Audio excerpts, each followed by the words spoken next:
ನಿರಂತರ ವಿಡಿಯೋಗಾಗಿ ನಮ್ಮ ಚಾನಲನ್ನು ಸಬ್ಸ್ಕ್ರೈಬ್ ಮಾಡಿ. ಶ್ರೀ ಪಂಜುರ್ಲಿ ದೇವಸ್ಥಾನ ಹಿತ್ತಲಗದ್ದೆ ಮನೆ ಗಮ್ಮಳ್ಳಿ. ಇದರ ಇತಿಹಾಸ ಕಮ್ಮಿ ಅಂದ್ರೆ ಒಂದು 200 ವರ್ಷದ ಇತಿಹಾಸ ಇದೆ ಈ ದೇವಸ್ಥಾನಕ್ಕೆ. ಹಾಗೆ ಹಿಂದೆ ನಮಗೆ ತಿಳಿದ ಹಾಗೆ ಬಾಬು ಆರ್ಕಾಟಿ ಅನ್ನೋರು ಈ ದೇವಸ್ಥಾನ ಮುನ್ನಡೆಸ್ಕೊಂಡು ಬರ್ತಾಯಿದ್ರು. ದೇವಸ್ಥಾನದ ಮುಕ್ತಸ್ಥರಾಗಿ ಹಾಗೆ ಒಂದು ಕುಟುಂಬದ ಮತ್ತೊಂದು ಕುಟುಂಬದವರು ಇದರ ಪುರೋಹಿತರಾಗಿ ಈ ದೇವಸ್ಥಾನ ಮುನ್ನಡೆಸ್ಕೊಂಡು ಬಂದಿದೆ. ಹಾಗೆ ಬರ್ತಾ ಇದಕ್ಕೆ ಮುಂದೆ ಹಿಂದೆ ದರ್ಶನ ಪಾತ್ರಿಗಳು ಇದ್ದರು. ಈಗ ದರ್ಶನ ಪಾತ್ರಿಗಳಿಲ್ಲ. ಈಗ ದರ್ಶನ ಪಾತ್ರಿಗಳು ಹಿಂದೆ ಇದ್ದರು. ಅಲ್ಲಿನ ಒಂದು ನುಡಿ ಕೂಡ ತುಂಬ ಒಂದು ಹೆಸರುವಾಸಿಯಾಗಿತ್ತು. ಈ ನುಡಿ ಭಕ್ತರಿಗೆ ಒಂದು ನುಡಿ ಮೇಲೆ ತುಂಬ ಒಂದು ವಿಶ್ವಾಸ ಇತ್ತು ಈ ದೇವಸ್ಥಾನದ ಬಗ್ಗೆ. ಹಾಗಾಗಿ ಇಂದಿಗೂ ಕೂಡ ಈ ದೇವಸ್ಥಾನ ತುಂಬ ವಿಜೃಂಭಣೆಯಿಂದ ಪ್ರತಿ ವರ್ಷವೂ ಹಬ್ಬವನ್ನು ಆಚರಿಸ್ಕೊಂಡು ಬರ್ತಾ ಇದೆ. ಈ ದೇವಸ್ಥಾನವನ್ನು ನಂಬಿದವರು ತುಂಬ ಜನ, ಊರ ಹಾಗೂ ಪರವೂರ ಮಂದಿ ತುಂಬ ಜನ ಇದ್ದಾರೆ. ಹಾಗೆ ಬಳ್ಳಾಳ ಅವರು ಬಾಬು ಬಳ್ಳಾಳ ಶೆಟ್ಟರು ಆದಮೇಲೆ ಈಗ ಅವ್ರ ಮಗ ಪುರುಷೋತ್ತಮ ಅರ್ಕಾಟಿಯವರು ಈ ದೇವಸ್ಥಾನವನ್ನು ಮುನ್ನಡೆಸ್ಕೊಂಡು ಬರ್ತಾ ಇದ್ದಾರೆ. ಅವರೊಂದಿಗೆ ನಾವು ಕೂಡ ಅವರೊಂದಿಗೆ ಇದ್ದು ಹಾಗೂ ಊರ 10 ಸಮಸ್ತರು ಕೂಡಿ ಈ ದೇವಸ್ಥಾನವನ್ನು ಒಂದು 10 ವರ್ಷದ ಹಿಂದೆ ಜೀರ್ಣೋದ್ಧಾರವನ್ನು ಮಾಡಿ ಈಗ ದೇವಸ್ಥಾನ ಶಿಲಾಮಯವಾಗಿದೆ. ಹಾಗೆ ಹಿಂದಿನಕ್ಕಿಂತಲೂ ಈಗ ಪೂಜೆ ವಿಜೃಂಭಣೆಯಿಂದ ನಡೀತಾ ಇದೆ. ಇದು ಈ ದೇವಸ್ಥಾನದ ಒಂದು ಇತಿಹಾಸ. ಶ್ರೀ ಪಂಜುರ್ಲಿ ದೇವಸ್ಥಾನ ಹಿತ್ತಲಗದ್ದೆ ಮನೆ ಬಂದರ್ ಗಂಗೊಳ್ಳಿ. ಅನಾದಿ ಕಾಲದಿಂದ ಪಂಜುರ್ಲಿ ದೈವ ಇಲ್ಲಿನ ಭಕ್ತರಿಗೆ ಹಾಗೂ ವಿಶೇಷವಾಗಿ ಮೀನುಗಾರಿಕೆಗೆ ಎಲ್ಲರಿಂದ ಮೀನುಗಾರರನ್ನ ಅನುಗ್ರಹ ಮಾಡ್ತಾ ಬಂದಿದೆ. ಕಾರ್ಮಿಕ ಕ್ಷೇತ್ರವಾಗಿ ಈಗ ರೂಪುಗೊಂಡಿದೆ. ನಮಗೆ ತಿಳಿದ ಹಾಗೆ ಬಹಳ ವರ್ಷಗಳ ಹಿಂದೆ ಬಾಬು ಆರ್ಕಾಟಿ ಅಂತ ಅವರ ಹಡಗಿನಲ್ಲಿ ಮಚ್ಚಿನಲ್ಲಿ ಈ ಸೀತಾಳಿ ದೇವರು ಬಂದಿತ್ತು ಎಂಬ ಪ್ರತೀತಿ ಇದೆ. ಅದ ನಂತರ ಇಲ್ಲಿ ತಂದು ಸ್ಥಾಪನೆ ಮಾಡಿದ್ರು. ಈಗಲೂ ಕೂಡ ಅವರ ಮನೆಯಲ್ಲಿ ಕೂಡ ಸೀತಾಳಿ ಮಾತೆ ಆರಾಧಿಸಲ್ಪಡ್ತಾಳೆ. ಪಂಜುರ್ಲಿ ದೇವರ ಜೊತೆಯಲ್ಲಿ ಬಲಭಾಗದಲ್ಲಿ ಶ್ರೀ ಹಾಯಿಗುಳಿ ದೇವರು, ಹಾಗೆ ಎಡಭಾಗದಲ್ಲಿ ಸೀತಾಳಿ ಸಪರಿವಾರ ಪಂಜುರ್ಲಿ ದೇವಸ್ಥಾನ ಅಂತ ಈಗ ಖ್ಯಾತಿ ಪಡೆದಿದೆ. ಅದರ ಮುಂಭಾಗದಲ್ಲಿ ಅನತಿ ದೂರದಲ್ಲಿ ಶ್ರೀ ಬೊಬ್ಬರಿ ದೇವರು ಕೂಡ ಸ್ಥಾಪನೆಗೊಂಡಿದೆ.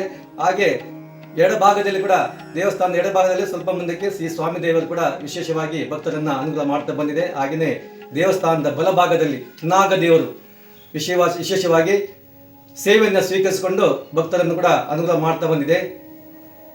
ಇಲ್ಲಿ ಪೂಜಾ ವಿಧಾನ ಏನಂದ್ರೆ ಜನವರಿ ಮಾಸದಲ್ಲಿ ಹಾಲೋಡಿನ ಸೇವೆ ಅಂತ ಇಲ್ಲಿ ಸೇವೆಯಲ್ಲಿ ಪ್ರಖ್ಯಾತಿಗೊಂಡಿದೆ. ಬಹಳಷ್ಟು ಮೀನುಗಾರರು, ಪಶ್ಚಿಮ ದೋಣಿಯವರು, ತ್ರಾಲ್ಬಟ್ನವರು, ಹಾಗೆ ಮಾಟುಬಲಿ ದೋಣಿಯವರು ಮತ್ತೆ ಮೀನು ಸಂಬಂಧಿ ಕೆಲಸ ಮಾಡುವವರು ವಿಶೇಷವಾಗಿ ಇಲ್ಲಿ ಸೇವೆಯನ್ನು ಕೊಡುತ್ತಾ ಪಂಜುರ್ಲಿ ದೇವರ ಅನುಗ್ರಹವನ್ನ ಪಡಿತಾ ಬಂದಿದ್ದಾರೆ. ಮೀನುಗಾರಿಕೆಗೆ ಪ್ರಧಾನವಾಗಿರುವ ದೇವರಂತೂ ಕೂಡ ನಾವು ನಮ್ಮ ಹಿರಿಯರು ಹೇಳಿದ ಮಾತುಂಟು. ಆ ಪ್ರಕಾರವಾಗಿ ಎಲ್ಲ ಸದ್ಭಕ್ತರನ್ನು ಕೂಡ ಆ ಪಂಜುರ್ಲಿ ದೇವರು ಅನುಗ್ರಹ ಮಾಡ್ತಾ ಬಂದಿದೆ. ಕಳೆದ 10 ವರ್ಷದ ಹಿಂದೆ ಹಾಲಿರ್ತಕ್ಕಂಥ ದೇವಸ್ಥಾನ ಕಟ್ಟಡವನ್ನು ಶಿಲಾಮಯ ದೇಗುಲವಾಗಿ ಮಾರ್ಪಂಡಗೊಂಡ ನಂತರ ವಿಶೇಷವಾಗಿ ಸಾನ್ನಿಧ್ಯ ಸದ್ಭಕ್ತರನ್ನು ತನ್ನತ್ತ ಆಕರ್ಷಿಸಿಕೊಳ್ತಾ ಇದೆ, ಸೆಳೆತಾ ಇದೆ. ಆ ಪ್ರತಿ ದಿವಸ ಕೂಡ ಮಂಗಳಾರತಿ ಮಳೆಗಾಲದ ಋತುವಿನಲ್ಲಿ ಮುಗಿದ ಬಳಿಕ ಇಲ್ಲಿ ಮೀನುಗಾರಿಕೆ ಯಾವಾಗ ಆರಂಭ ಆಗುತ್ತೆ ಆ ತರುವಾಯ ಮೀನುಗಾರಿಕೆ ಆರಂಭಿಸುವ ಮೊದಲು ಎಲ್ಲ ಬೋಟಿನವರು, ದೋಣಿಯವರು ಶ್ರೀ ಪಂಜುರ್ಲಿ ದೇವರಲ್ಲಿ ಪೂಜೆಯನ್ನ ಸಲ್ಲಿಸಿಕೊಂಡು ತಮ್ಮ ಮೀನುಗಾರಿಕೆಯನ್ನ ಆರಂಭ ಮಾಡುವಂಥದ್ದು ಇಲ್ಲಿ ಒಂದು ಪ್ರತೀತಿ ಇದೆ. ಆ ಥರ ಕ್ರಮ ಇಲ್ಲಿ ನಡ್ಕೊಂಡು ಬಂದಿದೆ ವಿಶೇಷವಾಗಿ. ಹಾಗೆ ಹಿಂದೆ ಪಾತ್ರಿಗಳು ವಿಶೇಷವಾಗಿ ಅದೊಂದು ಆಕರ್ಷಣೆ. ಸಾಮಾನ್ಯವಾಗಿ ಆ ದೈವ ನುಡಿ ಬಳ್ಳಾಳ ಶೆಟ್ಟರ್ ಅಂತ ಈಗ ಇರುವಂತದ್ದು ಪುರುಷೋತ್ತಮ ಆರ್ಕಾಟಿ, ಆ ದೈವ ನುಡಿ ಏನ್ ಕೊಡುತ್ತೆ ಅದು ಸಾಮಾನ್ಯವಾಗಿ ಉಳಿದ ಭಕ್ತರಿಗೆಲ್ಲ ಗೊತ್ತಾಗಲ್ಲ. ಅದು ಬಳ್ಳಾಳ ಶೆಟ್ಟರಿಗೆ ಮಾತ್ರ ಅರ್ಥ ಆಗುತ್ತೆ. ಅದೊಂದು ಮರಾಠಿಯಲ್ಲಿ ಹೇಳ್ತಕ್ಕಂಥ ಒಂದು ನುಡಿ. ನಾನು ನನ್ನ ಹಿರಿಯರು ಹೇಳಿದ ಪ್ರಕಾರ ಇಲ್ಲಿ ಕೆಲವರಿಗೆಲ್ಲ ದೈವ ಆಕರ್ಷಣೆ ಆದಾಗ ಅಂದ್ರೆ ಪ್ರೇತಗಳು ಆಕರ್ಷಣೆ ಆಗ್ತದೆ, ಭಾರಿ ಆರೋಗ್ಯಕ್ಕೆ ಅವರಿಗೆಲ್ಲ ತೊಂದರೆ ಆಗತ್ತಂಬ ವಿಷಯ ಬಂದಾಗ ಅಲ್ಲಿ ಪಂಜುರ್ಲಿ ದೇವರು ಆ ಮನುಷ್ಯನಲ್ಲಿ ಏನು ಈಗ ದೈವ ಆಕರ್ಷಣೆ ಪ್ರೇತ ಒಂದು ಬಾಧೆ ಇದೆ, ಆ ಬಾಧೆಯನ್ನ ಆ ಪಂಜುರ್ಲಿ ದೇವರು ತನ್ನತ್ತ ಸೆಳೆದುಕೊಂಡು ವಿಶೇಷವಾಗಿ ಭಕ್ತರನ್ನ ಅನುಗ್ರಹ ಮಾಡ್ತಾನೆಂಬ ಪ್ರತೀತಿ ಇದೆ. ಇದು ನಮಗೆ ಭಾರಿ ವಿಶೇಷವಾಗಿ ಕಂಡು ಬಂದಿದೆ. ಒಟ್ಟಾರೆ ಹೇಳುವುದಾದರೆ ಇಲ್ಲಿ ಮೀನುಗಾರಿಕೆಗೆ ಪ್ರಧಾನವಾದ ಸಪರಿವಾರ ಪಂಜುರ್ಲಿ, ಹಾಗೆ ಸ್ವಾಮಿ ದೇವರು, ಬೊಬ್ಬರಿ ದೇವರು, ನಾಗದೇವರು ಇಲ್ಲಿಯ ಭಕ್ತರನ್ನ ಅನುಗ್ರಹ ಮಾಡ್ತಾ ಬಂದಿದೆ. ಇಲ್ಲಿ ಪ್ರಸ್ತುತ ಈಗ ಈ ಕ್ಷೇತ್ರ ಕಾರ್ಮಿಕ ಕ್ಷೇತ್ರವಾಗಿ ರೂಪುಗೊಂಡಿದೆ. ನಮಸ್ತೆ.